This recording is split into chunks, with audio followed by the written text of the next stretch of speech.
So, hello and welcome to another episode of The Good, the Bad, and the Techy. I'm John Collins, And I'm Howard Holton. and this week we're here to talk about all things artificial and all things intelligence, and maybe make sense of the two words and put them together, given everything that's going on in the world right now. So, without further ado, let's get to it.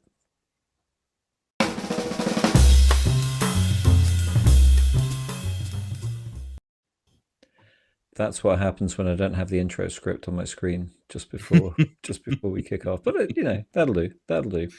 We actually didn't make any mistakes, at least. So, Oh damn! I shouldn't have said anything. Rats. Yeah. all right. Okay.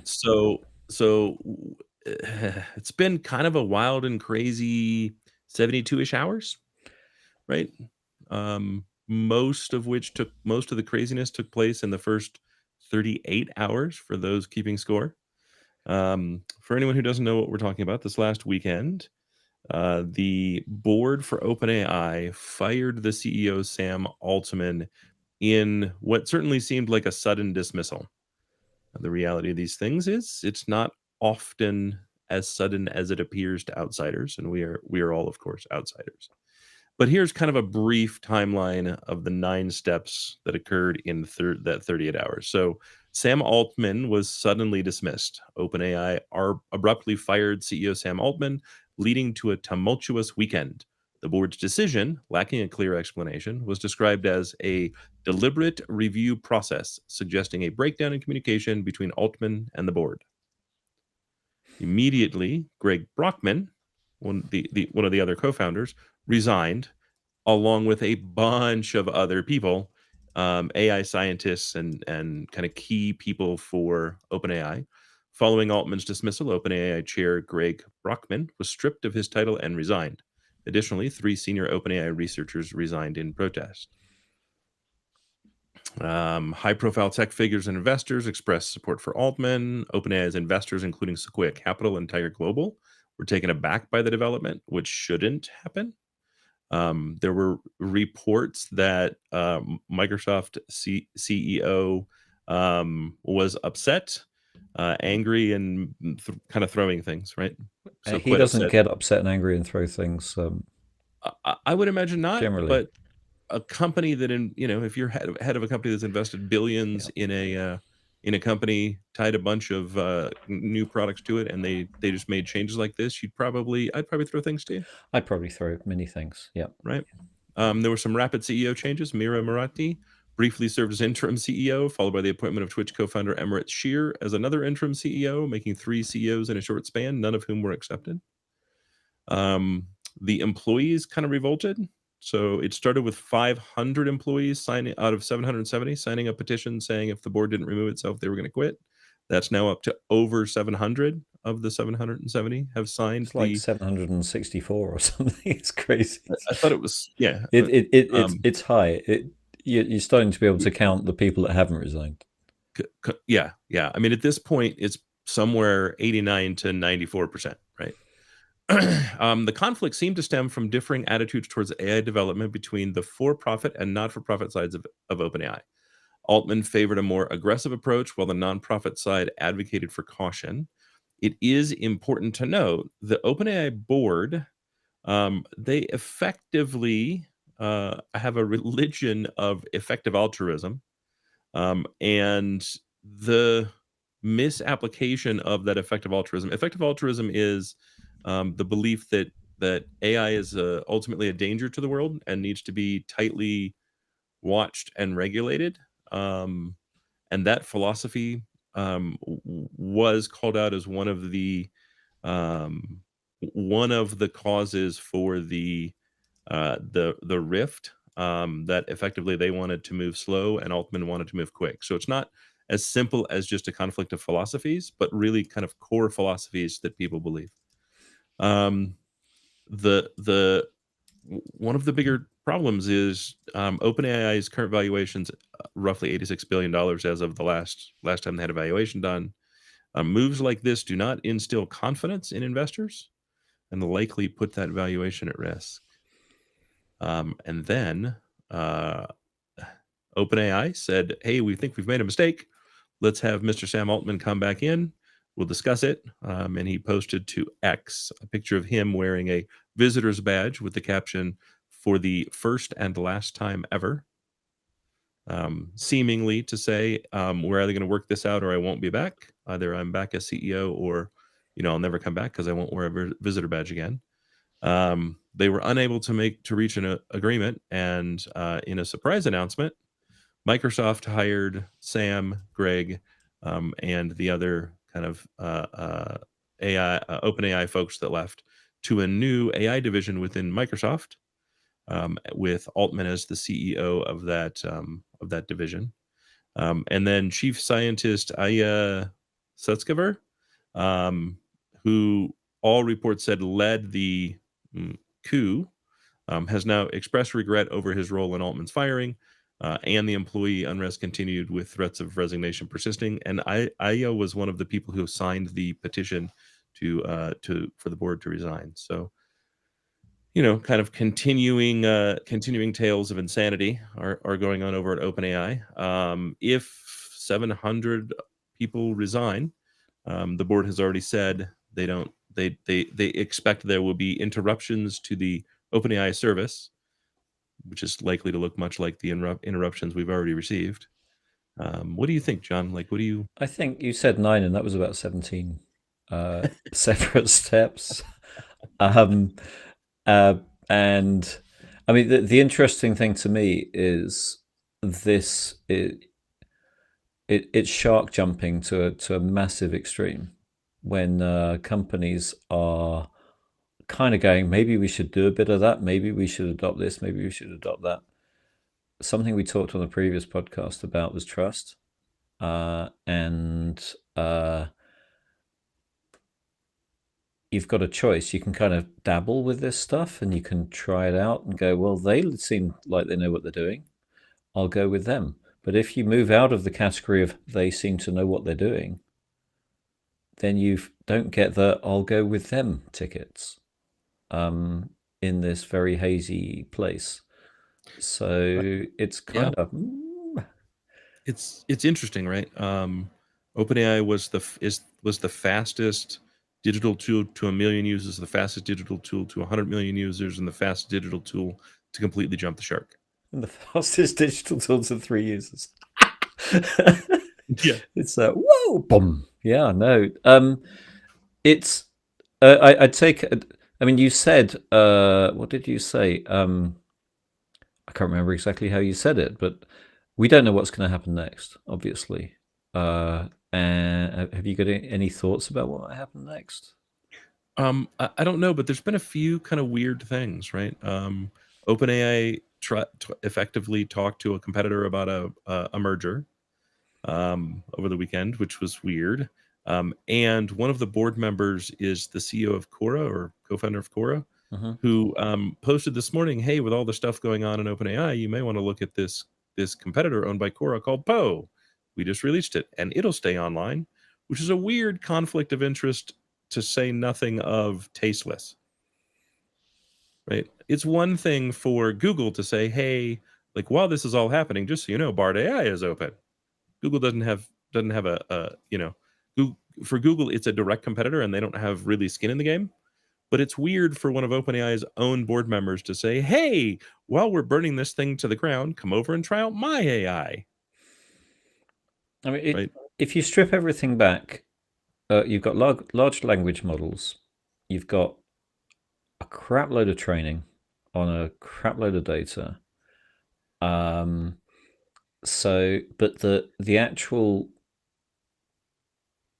the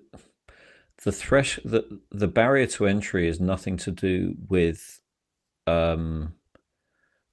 It's more to do with time and money and resources. If they've already, I'm hypothesizing now, if they've already invested 6 months worth of training time and $1 billion worth of processing, sure, you want some of that. But equally, if you're AWS or any other organization, you're going to go, well, we'll just train up our own large language models. It'll take time, but we'll get there.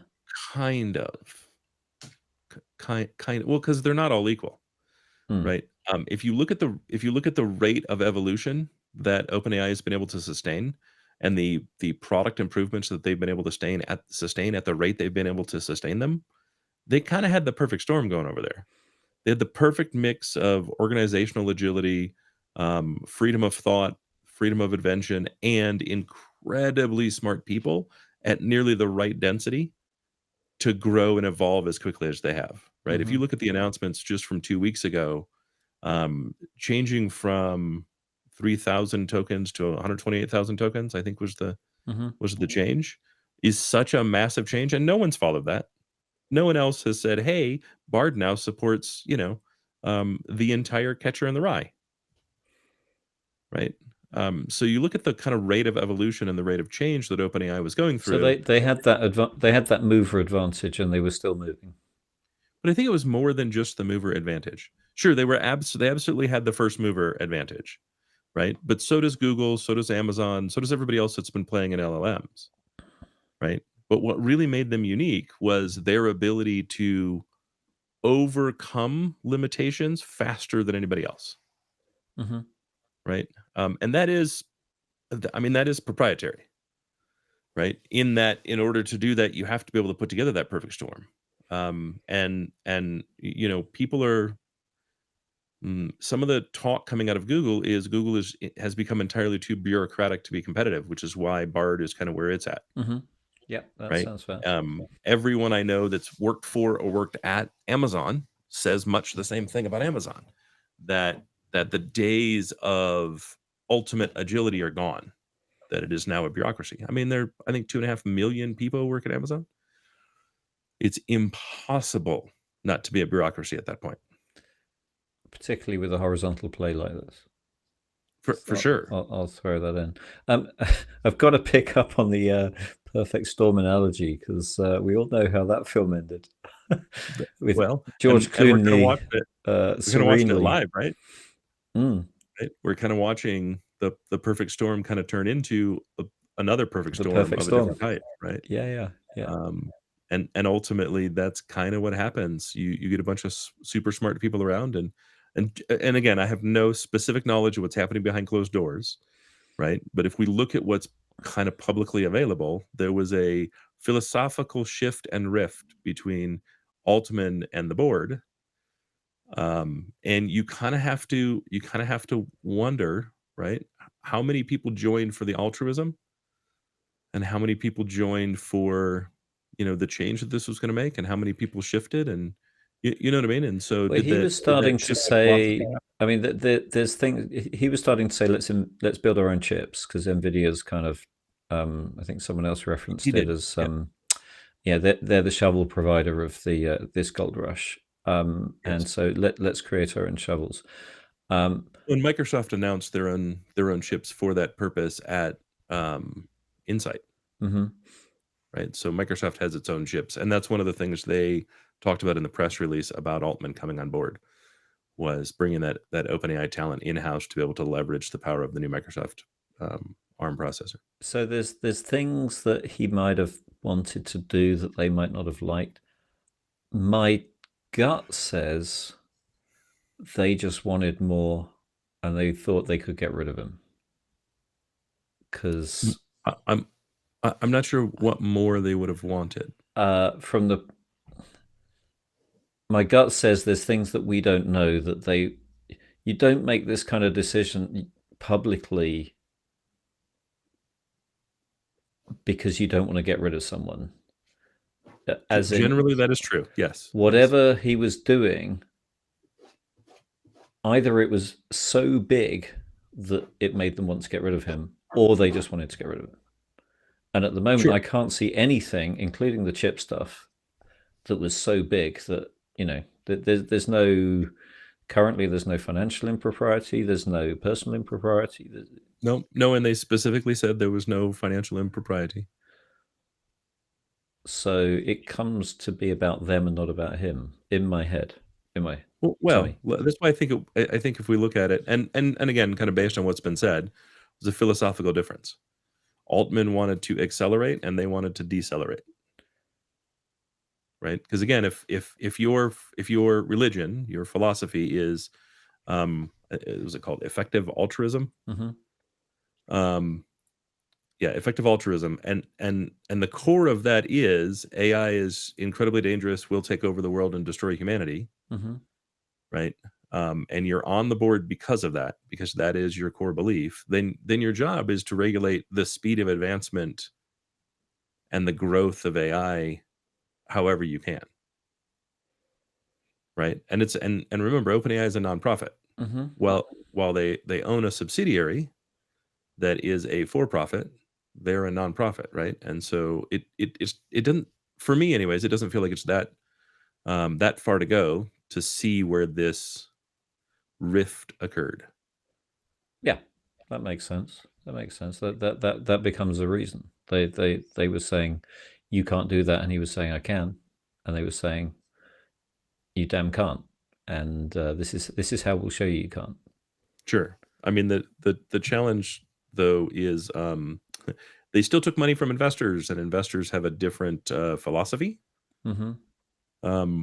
And my concern is this isn't over, right? My concern is that ultimately we're going to get to a point where what ends up happening is the board, the investors sue the board, right? And then what becomes of OpenAI? Microsoft buys it for the rest of the chip. Microsoft's already a massive investor, isn't it? So They own 49% yeah, of the for-profit so they buy side. another 2% for peanuts and say thank you very much. They're not the only investor, right? I forget the other capital groups that are involved, but there are other investors in OpenAI. So Mm-hmm. it won't be that simple. But yeah, I mean, we could see a huge shakeup and a huge shift in the AI landscape, right? If OpenAI Mm-hmm. is no longer the arbiter of ChatGPT and the GPT model, I think we could see a massive shift in kind of what does that landscape look like? Both good and bad. So what does that mean for? I mean, from an enterprise perspective, again, dabbling away, going, we need to be able to do some of this, and it's for better or worse. It's one of those. Uh, it's like digital transformation or cloud or whatever. It's a board level discussion of when can we have some of that. Not even knowing what that is, it's still when can we have some of that. Um, where does the that go from the point of view of there's the generalized public chat GPTs and so on. Then there's the private LLMs working on private data, which are evolving and being able to run on smaller processors. And maybe the latter is a better model anyway, rather than trying to rely on the powers of the hyperscale level, including OpenAI Well, LLMs. um, I mean, I think there's maybe three issues. The first is, of course, if you have the desire to be a fast mover, and you don't have the deep pockets necessary to be the uh, you know the to build your own truly Mm-hmm. scalable private model, then you're really using a public framework, even if you're using it in a private way, Mm-hmm. right? One of the open source LLMs, as an example, would be an option, but they're not competitive to ChatGPT, right? They don't have nearly the tuning or Bard or any other massively invested model. Um, they're fine for like individual projects, but the processing power necessary to ingest your own private data is intense. So Mm-hmm. some of the models, yes, sure, you can run them, on your own processor, 20-25 minutes for a single PDF, right? Like that's a difficult one to do. Mm-hmm. And sure, they're improving, but again, they're open source, right? So they're going to improve at the rate that the open source improves. Then you have okay, so what about the walled garden? So let's say OpenAI implodes, investors sue, the IP gets sold to the highest bidder, and that's Microsoft, right? Microsoft currently owns 49%, so it's reasonable to assume Microsoft will end up being the Mm-hmm. highest bidder. Great, now it becomes part of Microsoft's walled garden, right? Um, And this is a company that's had its fair share of anti-competitive lawsuits, right?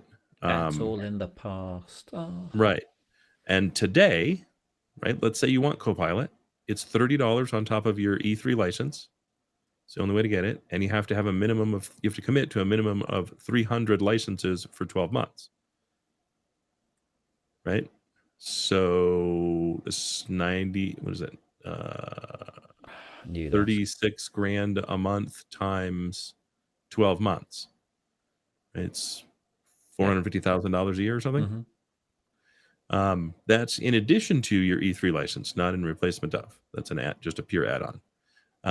Organizations that don't have that, they don't have an option today. Right? It's a heck of a wall to have to climb over. Mm-hmm. Right? It's a heck of a thing to try to dip your toe in. The solution today has been use OpenAI's ChatGPT public model, right? Because at least you can do R&D in it at a really low cost and continue to develop and evolve your own intellectual property and your understanding of how these things work. We need fewer walled gardens, not more walled gardens. And while OpenAI wasn't open, which was a funny thing for a company called OpenAI, they were also independent of the big tech giants and the decisions that they make to pull you tighter and tighter into their ecosystem, right? The nice thing about ChatGPT was their ecosystem was only the nice thing about ChatGPT was their ecosystem was just ChatGPT, right? OpenAI's ecosystem was really about access this with an API and use it for kind of whatever and pay for it, but there is no larger massive ecosystem behind it. And that should be a concern for everyone looking at any other company being the savior to this, right? And then of course you have now it becomes part of a massive bureaucracy. How does that change the rate of innovation? How does that change the speed of innovation? And how does that change the kind of leader follower, right? So we've got three scenarios, because I was thinking threes. We've got we all look back on this and go, well, that was a curious weekend, and things just kind of resolve in some way, and OpenAI keeps going. We've got what you're talking about there, which is it becomes part of Microsoft's stack, for want of a better term. So Microsoft customers benefit from it, and then we lack a third-party provider.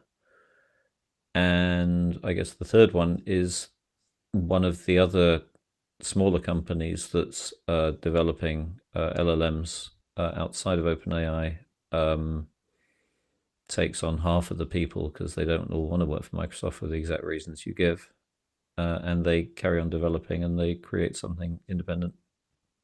Yeah, I mean, it's totally reasonable that the 700 people that have signed on don't want to work for Microsoft, right?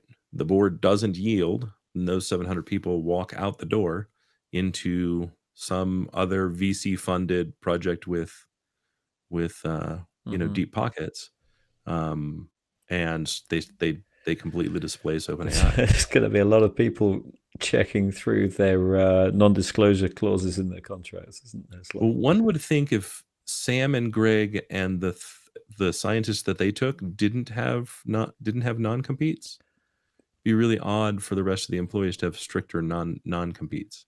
So Sam hasn't got one. Well, he's currently working for Microsoft, as are the other three scientists. So I guess Microsoft could have worked something out. Yep.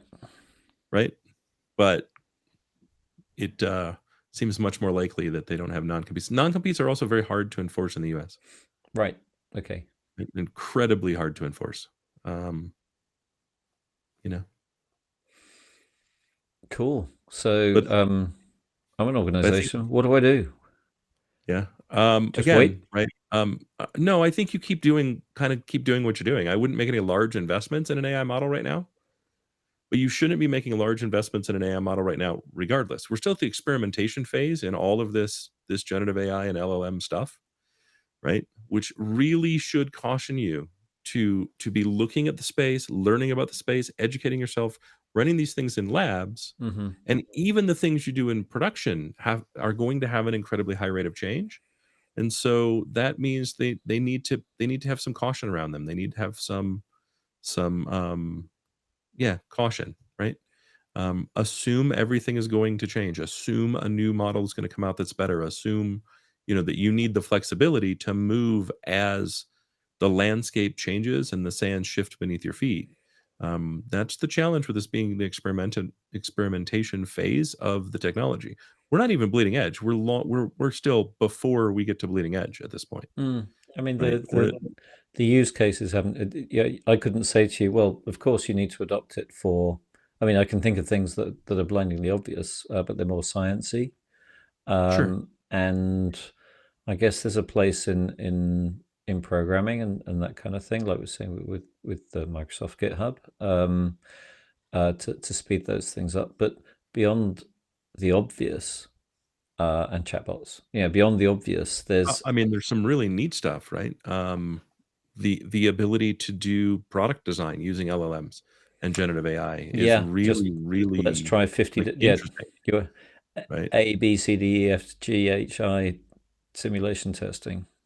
Well, it's Um, not just the simulation testing, but allowing an AI model to remove some of the biases we have in some of the things that we do, right? Architecture, as an example, mm, right? Um, do we design buildings the way that we do because it's the only way to design the building, or because that's how we've been taught to design a building for 150 years, mm, right?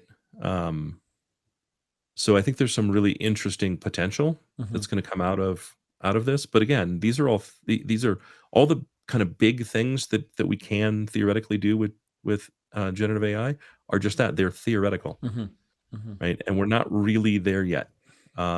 Even, Adobe and Autodesk integrating LLMs into their products is still at the infancy stage, right? We get very excited, but again, right, this is the fastest we've seen anything move to 100 million users. Right? So we kinda also need to carry caution. Yes, everyone is talking about it. Yes, this is now part of the global dialogue. At the same time, we should be cautious and recognize that we've just hit the one-year anniversary of these models going public, of ChatGPT going public. That's not a long time for us to develop expertise. That's not a long time for anyone to develop what we would call true expertise. Right? Regardless of what's happening with OpenAI and the kind of internal politics, we still are need to remember that while there's tons of advancements made, while we're adopting this stuff faster than probably any technology has ever been adopted, it's experimentation. It's going to change I, tomorrow. I, I I think it's just based on some of the things we've discussed before that it's a really good time to have a few personal epiphanies about. So, for example, one of mine was, well, we're going to need to do, what was it? I can't remember exactly, but something was going to take a lot of effort that we were doing on the content side. And it's not that you can use ChatGPT to generate content, and that's not necessarily always the best idea. But trying that stuff out, you then go, I see. I don't have to use it for all the information gathering. Sorry, I don't have to use myself for all the information gathering. I can use ChatGPT for some of that, and then I can become a reviewer. So that'll change the way I think about this. So it's those, but you can do that at a corporate level as well. In terms, it's not necessarily that you're going to change everything you do. It's just where you can drop this stuff in, uh, For and the sure, impact I it's going to have. often throw an outline for something in ChatGPT and say, "What am I missing?" Mm, there you go. Right? Exactly. It's a really good use, right? Again, if you treat the AI like an assistant, right? The intellectual power still stays with you. Treat the AI like an assistant, you're far better off. The second the AI becomes the brain in the room, you've made a terrible, horrible mistake. Which, if I had a last thing to say about this, it would be back to that trust thing. It's, I would say you can't trust AI right now. And that's fine because it means you can then manage your distrust. You need to work out where to apply it. But just to go it, just to run into dark space without shoes on is probably unwise, because it is just that dark space. So it's a really great moment to learn what bits you can trust in terms of bias, explainability, in terms of cost, in terms of what you can do with the models and what you can't, in terms of operational and business impact, etc., etc. For sure. So For sure. different set of skills. Beyond here be Legos. Right? Power to build anything, but if you run into that room dark with no shoes on, it's gonna hurt. Yeah. Abandon hope, all you who enter the room with Legos on the floor. Well, on that note, this has been another episode of The Good, the Bad, and the Techie. I'm Howard Holton. I'm John Collins. Please like, subscribe, comment, and we'll see you on the next episode. Thank you. Cheers all.